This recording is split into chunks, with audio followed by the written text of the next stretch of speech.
En introduction, je ne reviens pas forcément sur l'embryologie de l'œil que vous connaissez sans doute au moins en partie et dans le temps qui m'est imparti, je ne peux pas trop détailler.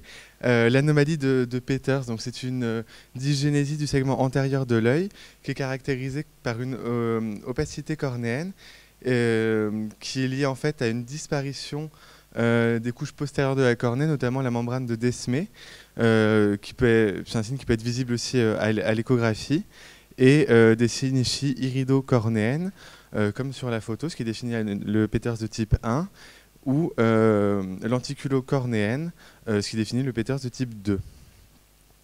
C'est important de faire, de faire les diagnostics différentiels de l'anomalie de Peters parce qu'il n'y a pas forcément la même physiopathologie et donc pas forcément les mêmes gènes impliqués. Et donc il y a d'autres causes d'opacité cornéenne congénitale à éliminer. Bon, les autres dysgénésies du segment antérieur, notamment le syndrome d'Axenfeld-Rieger qui peut être associé à une opacité cornéenne, la sclérocornée, les dystrophies cornéennes qui sont des anomalies primitives de la cornée sans malformation associée, et enfin toutes les causes acquises et secondaires, que ce soit des infections ou des maladies métaboliques. Sur le plan clinique, c'est assez hétérogène, il y a des patients qui ont une atteinte unilatérale ou bilatérale, il y a l'association possible à d'autres anomalies oculaires, comme des microphthalmies ou alors des glaucomes ou des cataractes qui peuvent être associés ou secondaires. Enfin, il y a des formes isolées ou il y a des formes syndromiques, dont la plus connue est le syndrome de Peters+. Et enfin, sur le plan génétique, c'est aussi hétérogène, puisqu'il y a près de 20 gènes qui ont été associés à ce jour. Alors, on a voulu estimer l'incidence parce que c'est une donnée qui n'était pas bien connue. Il y avait une seule donnée dans la littérature qui retrouvait 1,5 pour 100 000 naissances dans l'État de New York. Donc c'est une anomalie qui reste rare. Et donc on est allé, comme il n'y avait pas de registre de malformation suffisamment précis, on a vu les difficultés diagnostiques de l'anomalie de Peters avec souvent un examen sous anesthésie générale et avec une UBM pour pouvoir confirmer le diagnostic. On s'est orienté vers les ophtalmopédiatres de la région Midi-Pyrénées, parce que c'est quand même une région de 3 millions d'habitants et qu'on connaissait bien les acteurs. Donc on les a tous contactés et on a recensé 8 patients avec une anomalie de Peters qui, quand on le rapporte au nombre de naissances, faisait une incidence de 2,5 pour 100 000 naissances, qui est assez cohérent avec les données de la littérature et qui confirme que c'est bien une anomalie rare. Alors maintenant, je vais vous présenter une série de 94 patients qu'on a analysés en génétique médicale à Toulouse qui avaient un diagnostic d'anomalie de Peters. Donc, comme dans la littérature, on avait une grande hétérogénéité clinique avec un tiers des patients qui étaient syndromiques, avec notamment des troubles du neurodéveloppement, des retards de croissance, des malformations du système nerveux central, des anomalies urogénitales ou encore des cardiopathies. Dans un quart des cas, on retrouvait des antécédents familiaux, soit de l'anomalie de Peters ou de dysgénésie du segment antérieur, ou bien d'autres anomalies du développement oculaire. Et dans 2 tiers des cas, l'atteinte était bilatérale. Donc, ce qu'on a fait, c'était on a repris rétrospectivement tous les patients qu'on avait analysés. Et donc, il y avait 28 patients pour lesquels on avait déjà un diagnostic, soit par Sanger, soit sur le panel de 24 gènes qui étaient réalisés avant ou par CGH. Et les 67 patients qui n'avaient pas de diagnostic moléculaire, on a contacté les prescripteurs pour proposer de poursuivre par un panel de 119 gènes du développement oculaire qui avait été développé récemment à Toulouse. Et après analyse de ces patients, on a obtenu un diagnostic chez 33 patients sur 95, ce qui fait à peu près un tiers. Donc, on peut voir que il y avait plus un meilleur rendement diagnostique lorsque l'atteinte était familiale plutôt que sporadique, de même lorsque c'était syndromique ou lorsqu'elle était bilatérale. Sur le plan génique, le premier gène qu'on a retrouvé dans notre série, c'est B3GLCT, qui est le syndrome de Peters+.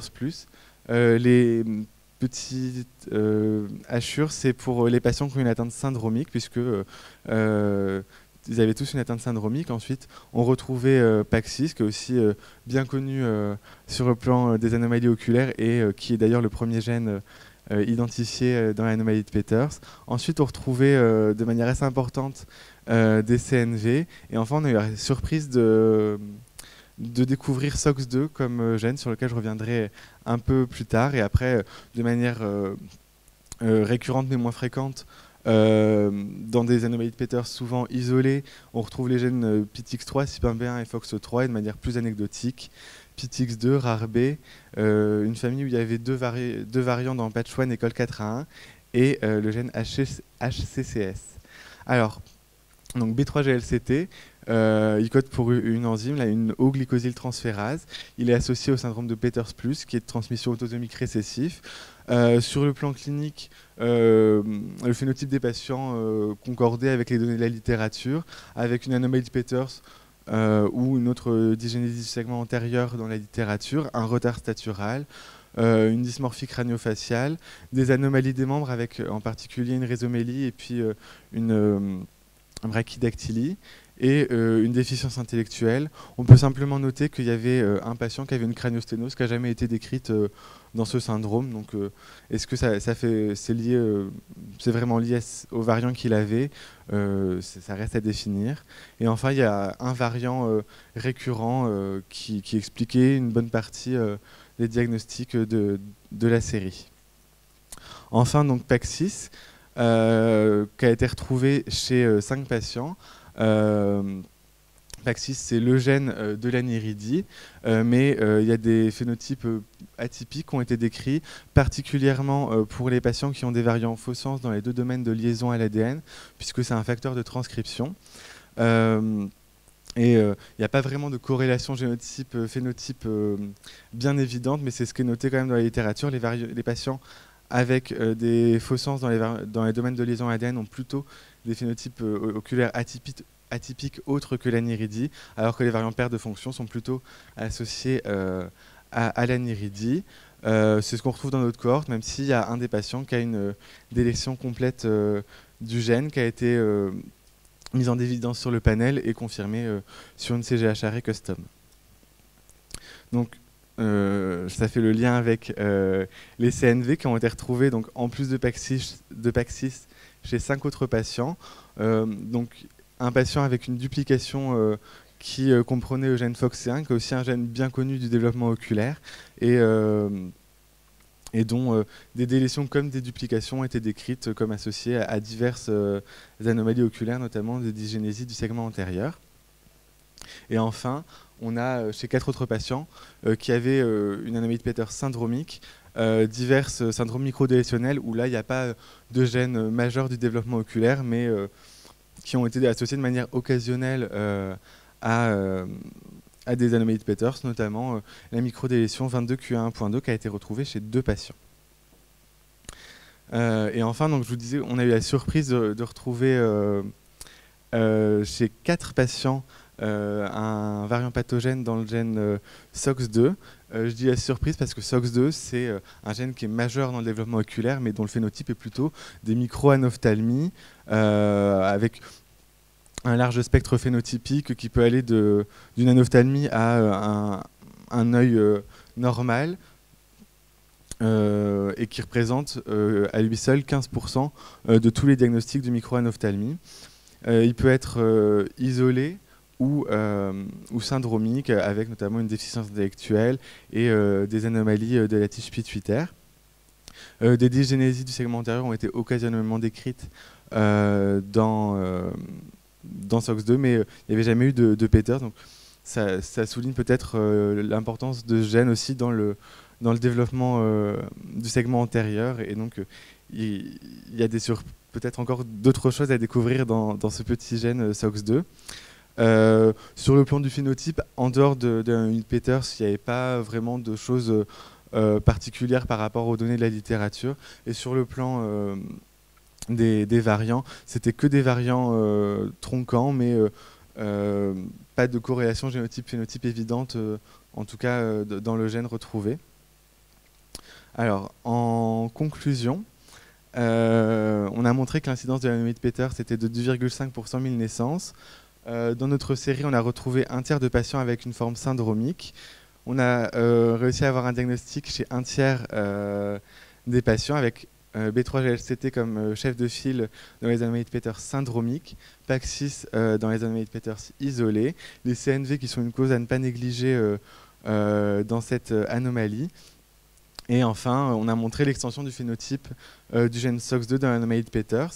Ça souligne aussi l'importance évidemment de la clinique, puisqu'il y a une grande hétérogénéité avec des diagnostics différentiels et puis des formes isolées, des formes syndromiques qui convient de bien phénotyper les patients.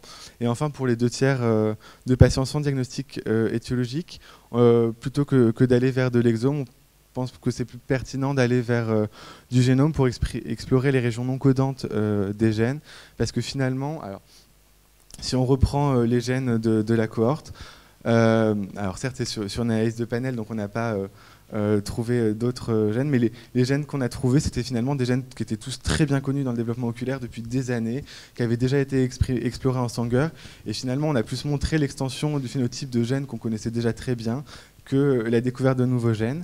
Il n'y a pas eu d'études sur l'apport du génome dans cette indication. Donc voilà, ce serait quelque chose qui pourrait être intéressant. Et c'est d'ailleurs une indication dans le plan France Médecine génomique. Je vous remercie de votre attention. Je remercie tous les généticiens et ophtalmos avec qui on collaboré pour ce travail. Et je remercie en particulier le docteur Julie Plaisancier, qui était la directrice de ce travail, qui était mon travail de thèse de médecine. Merci beaucoup. C'est une magnifique cohorte quand on voit la rareté de la maladie. C'est là où on voit qu'il y a un recrutement national. C'est ça. Oui, Christelle. J'ai une petite question. Dans vos gènes qui sont responsables de malformations oculaires non syndromiques, ouais. Est-ce que vous savez quelle est la proportion de ceux qui sont exprimés dans le sang? Parce que quand on commence à s'attaquer au génome et notamment aux variations non exoniques, sans l'ARN messager, c'est un peu hardcore. Donc, et dans l'ADI, c'est compliqué, par exemple. Et donc, dans les malformations oculaires non syndromiques, est-ce que ceux qui sont déjà connus s'expriment dans le sang ou moyennement? Alors, je n'ai pas envie de dire de bêtises, mais a priori, ça peut être assez compliqué. Après, il y a eu pas mal d'études sur les variants non codants de PAX6 qui ont été faites, avec notamment des variants qui affectaient l'épissage des exons non codants du gène, et aussi des variants qui impactaient des upstream ORF dans le gène qui sont en cours de description. Donc, il y a quand même la possibilité d'avancer par ces biais-là, mais effectivement, souvent, c'est pas exprimé dans le sang, et donc ça peut être un peu compliqué pour faire des études. Je suis tout à fait d'accord. Oui, Brigitte.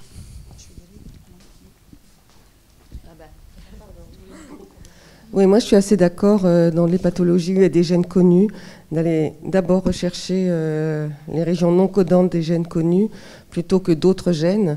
Et du coup, pour l'instant, on n'a que le génome avec les difficultés et tout, mais moi je pense que plutôt, ça me paraît une bonne stratégie. Et vous avez commencé à en envoyer là sur la plateforme? Oui. Il y en a qui ont été envoyés. Après, c'est vrai que c'est plus Nicolas Chassin et Julie Plaisancier et évidemment Patrick Calvez qui suivent les dossiers de génome. Mais effectivement, il y en a plusieurs qui sont partis. Je ne sais pas s'il y a des résultats pour l'anomalie de Peters, je ne pense pas. Et c'est vrai qu'ils n'ont pas encore pu interpréter des génomes à cause des problèmes. Et c'est vrai que l'avantage du panel, c'est qu'on a pu faire une évaluation des CNV facilement et de manière assez fiable. En tout cas, bravo, parce que quand on voit la prévalence, c'est quand même assez extraordinaire d'avoir réuni tous ces cas. Merci. Ça doit être la plus grosse mondiale. La plus grosse du monde. C'est la plus grosse cohorte qui a été génotypée, en tout cas, effectivement. Il y avait eu un article où ils avaient pris divers dysgénésies du segment antérieur, et il y avait 27 anomalies de Peters parmi elles. Donc effectivement, c'est la plus grosse. Vous l'avez publié? C'est en cours. C'est bien. Bravo. Merci.